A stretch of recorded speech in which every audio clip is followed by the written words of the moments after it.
Sveiki atvykę į 5-ąją kurso pamoką ir joje mes pakalbėsime apie minčių rūšis.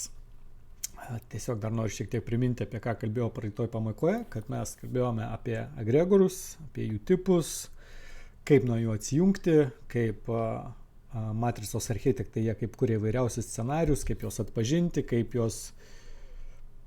Jeigu mes pajaučiame, kad atvyksta kažkokia tai emocinė sunki situacija, mums tiesiog reikia sustoti, atsitraukti ir pradėti kvėpuoti. Ir tokiu būdu visą tą įvykių grandinę jinai ridenasi be manęs, aš sustoju ir per kvėpavimą tiesiog išeinu į tokią būseną, kad aš arba pats pamatau sprendimo variantą, arba jeigu jo nematau, tiesiog iš ramos būsenos aš tą problemą atiduodu pačiam kūrėjui ir jisai labai greitai atneša sprendimo variantą. Visą tai tiesiog rekomenduoju išbandyti patiems, pamatysite, kaip tai veikia, nes aš pats šitas technikas naudoju jau daug metų ir jos man puikiai sudirba, todėl tai nėra kažkokie tai burtai, tiesiog, kad įvyktų pokytis, reikia kažką tai imti, keisti ir daryti. Taigi, minčių rūšys. Mintis galima būtų suskirstyti į dvi grupės. Į greitas mintis ir į lėtas mintis.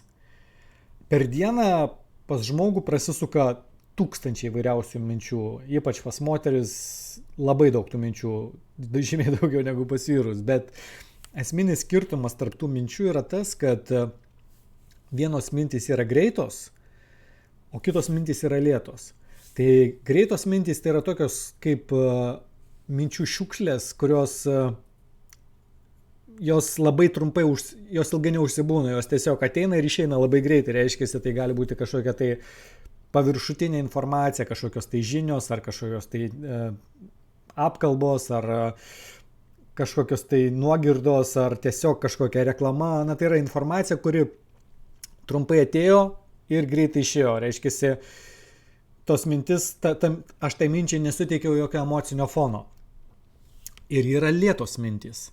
Lėtos mintys tai yra mintys, kurioms aš skiriu dėmesį. Reiškia, ateina mintis, aš pradedu skirti jai dėmesį ir kuo ilgiau aš tai minčiai skiriu dėmesį, ta mintis jinai rutuliuojasi, jinai plėtojasi, jinai kuria tokį kaip filmą, paveikslą, siužetą ir kol aš esu tame siužete, aš patiriu vienokias ar kitokias emocijas.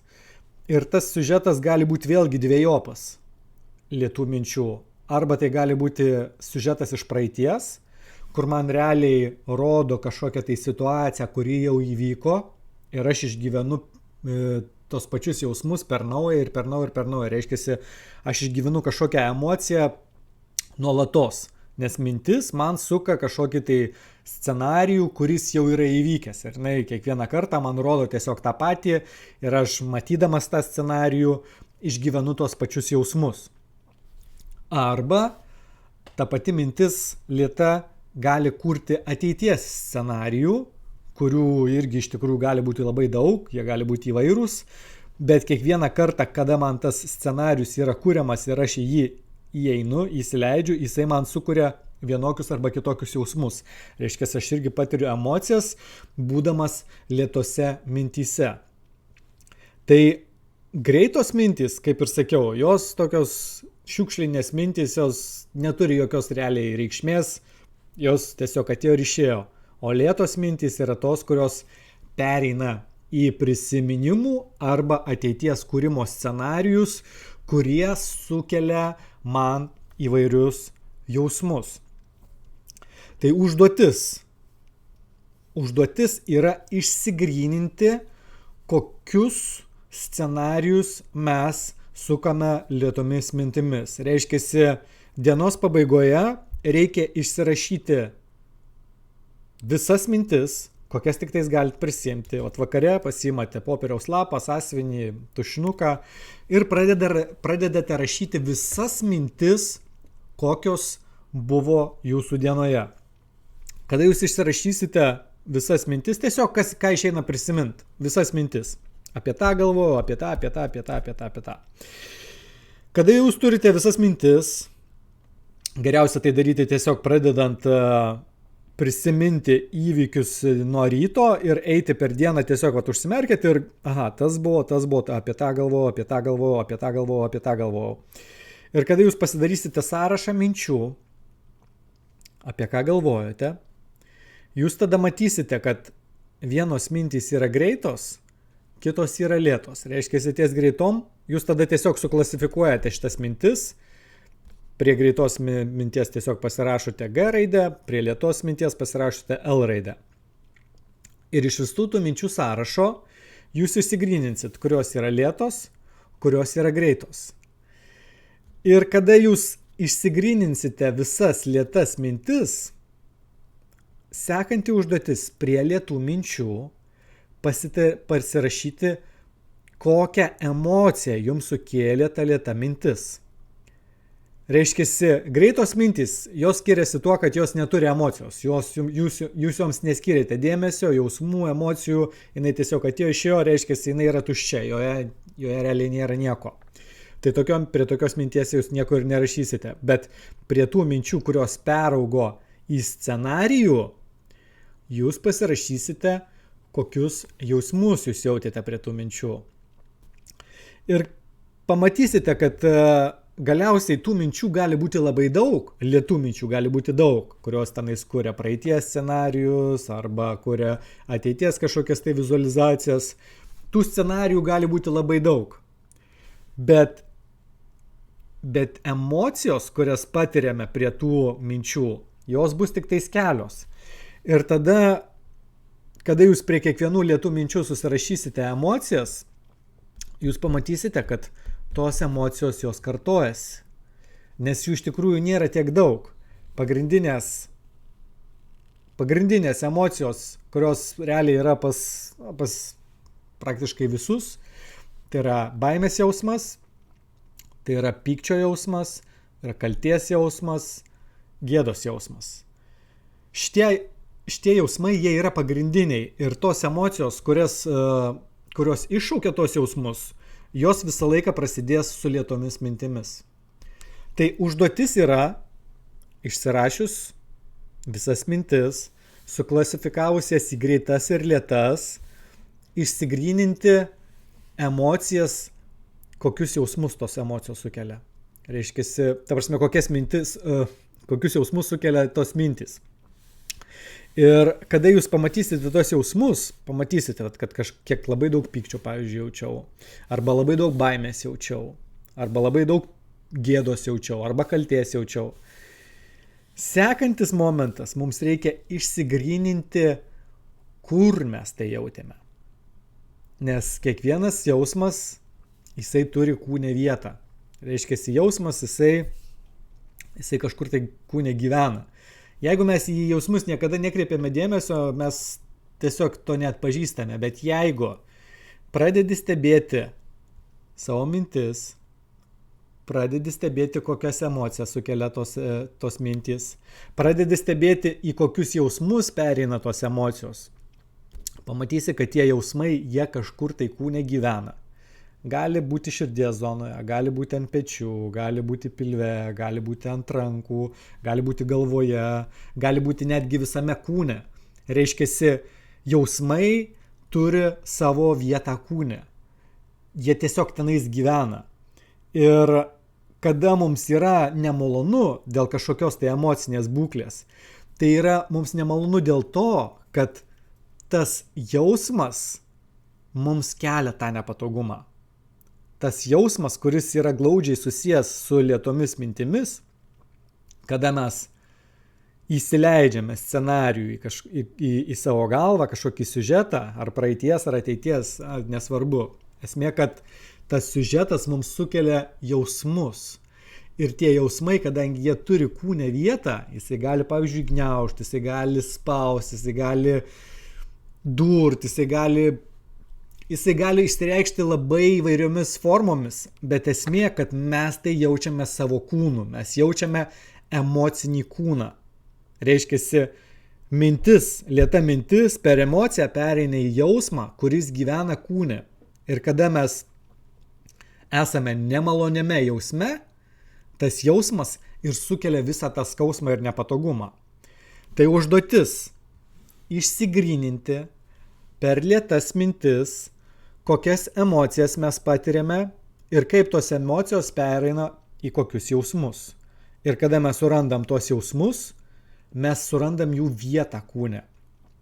Ir įdomioji dalis yra tame, kad visos ligos yra labai glaudžiai susiję su jausmais, kuriuos mes patiriame.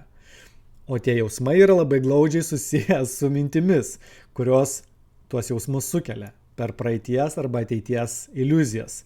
Nes iš tikrųjų ir praeitis ir ateitis yra dvi iliuzijos, nes praeitis, jinai viskas jau jinai jau praėjo, jos jau nebėra, o ateitis dar jinai yra neįvykus. Tai ir tas yra, ir praeities ir ateities scenarijai, kuriuos kuria mums mintis, yra iliuziniai, jų realiai iš tikrųjų nėra. Bet kadangi mes tikim, kad tai yra dabar, tas prisiminimas apie praeitį arba įsivaizdavimas apie ateitį, kad jis yra dabar, iš to ir susikuria visa kančia. Ir kadangi tas jausmas yra nemalonus, o jisai gyvena kūne, jisai naudoja mūsų organų rezervą. Ir kada aš anksčiau kalbėjau apie egregorus, kurie per mintis ima iš mūsų energiją, tai ta energija yra paimama iš mūsų organų. Ir tai yra labai glaudžiai susijęs su visomis lygomis. Absoliučiai visos lygos, kurios vyksta mūsų organizme, tai yra dėl to, kad mes atidavėm tam tikro organo energiją per jausmus tam egregorui, kuriam tarnauja mintys, kurios ateina į mano galvą. Reiškia, atsimenate, kalbėjau, yra verslo egregorai, yra religijos egregorai, yra politikos egregorai, yra filosofijos egregorai, yra rasės egregorai ir taip toliau. Tų egregorų yra labai daug. Bet kadangi mes jau mokėmės, kaip atpažinti tos egregorus ir kaip nuo jų atsikabinti, tai čia tokių, kaip sakyt, kasdieninių egregorų, kurie yra, kurių yra labai daug. Tai kada mes atsijungiame nuo tų buitinių egregorų, kurie tiesiog ima mūsų dėmesį be jokios naudos, mes tada pradedame gilintis į rimtesnius, subtilesnius egregorus, kurie atima mūsų energiją ir sukuria mums ligas. Tai, kaip ir minėjau, pagrindiniai tokie būtų baimės egregoras, kalties egregoras, gėdos egregoras, pykčio egregoras. Tai yra egregorai, kurie maitinasi mūsų gėdos arba kalties arba baimės jausmu arba pykčiu. Reiškia, kiekvieną kartą, kada mes pykstame arba jaučiame gėdą arba jaučiame kaltę arba jaučiame baimę, tas egregoras, jisai maitinasi tą energiją. Tai yra jo maistas, tai yra jo energija. Reiškia, pavyzdžiui, baimės egregoras, iš tikrųjų duosiu tokį labai paprastą pavyzdį, vaikams suprantama. Yra toksai filmukas Monstrų biuras. Nežinau, jeigu nematė, tai būtinai pažiūrėkite. Bet esmė yra tokia, kad tame animacinėme filmuke yra monstrų pasaulis. Tai yra paralelinė tikrovė, kurioje gyvena monstrai. Ir patys didžiausi monstrai, jie kiekvieną vakarą eina į darbą. Ateina į tokį didžiulį fabriką, kuriame yra daugybė durų. Durys tai yra kaip portalas tarp mūsų tikrovės ir tarp monstrų tikrovės. Reiškia, monstras atsidaro duris kaip portalą ir patenka į vaiko miegamąjį. Kol vaikas miega, monstras jam sapne sukuria kažkokį košmarą, sukuria didžiulį baimės pojūtį ir tas vaikas, kol jisai miega, jisai sapne mato tos kažkokius baisius dalykus, jisai išsigąsta ir nubusdamas jisai išleidžia didžiulį kiekį baimės energijos.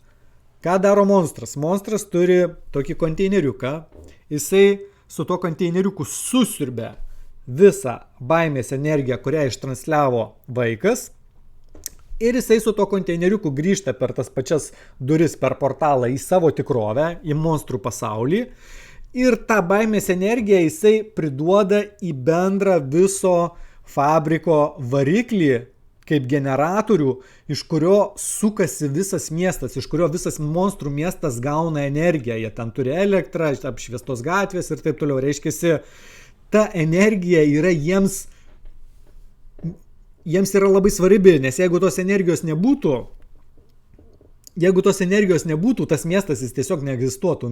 Visi monstrai tiesiog išgaištų dėl to, kad jie neturėtų energijos, kuri varo visą miestą. Tai reiškia, baimės energija yra kaip kuras monstrų pasauliui, kad jisai egzistuotų, kad jisai veiktų. Tai lygiai taip pat ir mūsų pasaulyje. Tos mintys, kurios tarnauja baimės egregorui, jos ateina pas mus per įvairiausias situacijos, su architektų pagalba, su matricos architektų pagalba, mintys, sukuria situacijas, tuos planus, per kuriuos mes turime atiduoti tą baimę savo vidinių organų sąskaitą. Reiškiasi, kada jūs išsigryninsit mintis, kada jūs išsigryninsite emocijas, kada jūs išsigryninsite jausmus, pamatysite, kokius jausmus jūs jaučiate tam tikrose minčių siužetuose, identifikuosite kūne, kur jūs tai jaučiate, pamatysite, kad tai bus arba širdis, arba žarnynas, arba pečiai, nugara, kaklas, sprandas. Pavyzdžiui, žmogus turi kažkokias labai didelės atsakomybės, ne? Jos visos sėdi ant sprando. Tai reiškia, tai yra kaip energijos čiuptuvai, kurie siurbia iš pečių, per pečius iš žmogaus gyvybinės energijas ir ten tada dažniausiai būna tas kaklas sustabarėjęs, kietas arba nugaroje kažkokie tai atsiranda guzai, trigeriniai tie taškai vadinami. Reiškia, tai yra vietos, per kur iš jūsų yra paimama energija. Ir ta energija ima jūsų organų rezervus. Tai kol jūs esate jauni, jūsų kūnas greitai atsistato, per naktį jūs gaunate visatos tokį duodamą energijos kamolėlį ir per naktį jūs atsistatote, kol jauni. Bet kuo jūs augate, kuo jūs tampate vyresni, tos energijos kiekis duodamas kasdien, jis mažėja dėl to, kad per dieną jūs tą kiekį energijos iššvaistote. Ir tas iššvaistymas yra glaudžiai susijęs su jūsų vidaus organais. Reiškia, tie organai, kad visi funkcionuotų, jie turi turėti tą energiją, o kadangi jūs ją atiduodate per jausmus, per tą pačią baimę, jūs atiduodate per mintis, atiduodate tą energiją tų minčių šeimininkui baimės, pavyzdžiui, egregorui, ta energija, jinai siurbia jūsų vidaus organus. Reiškia, jinai siurbia jūsų vidaus organų energiją. Ir tokiu būdu atsitinka ligos.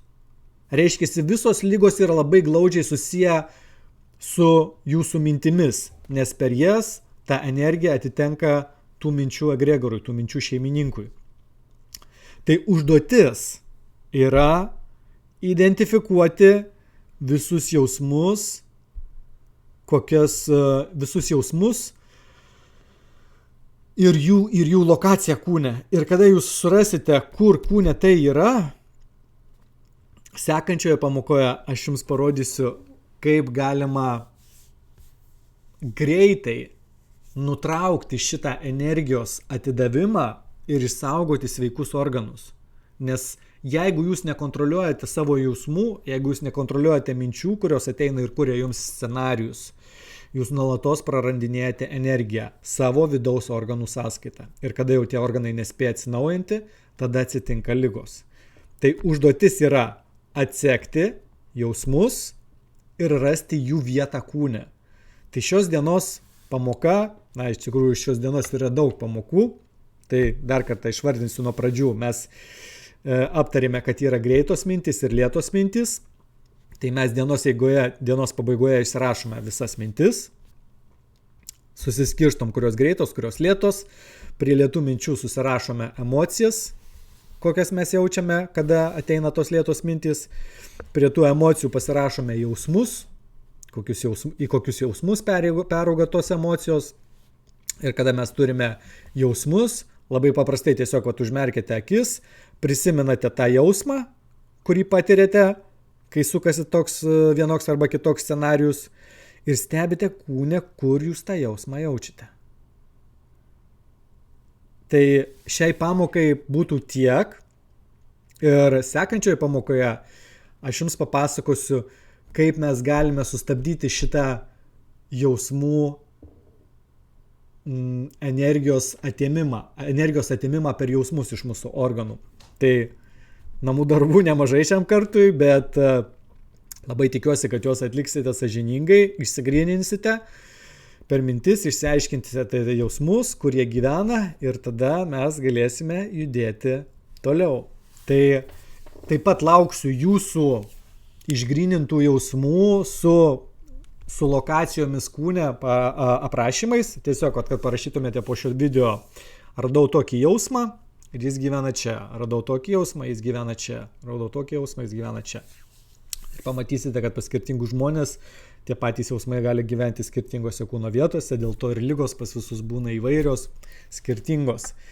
Tai tiek šiam kartui ir susitiksime 6 pamokoje. Iki.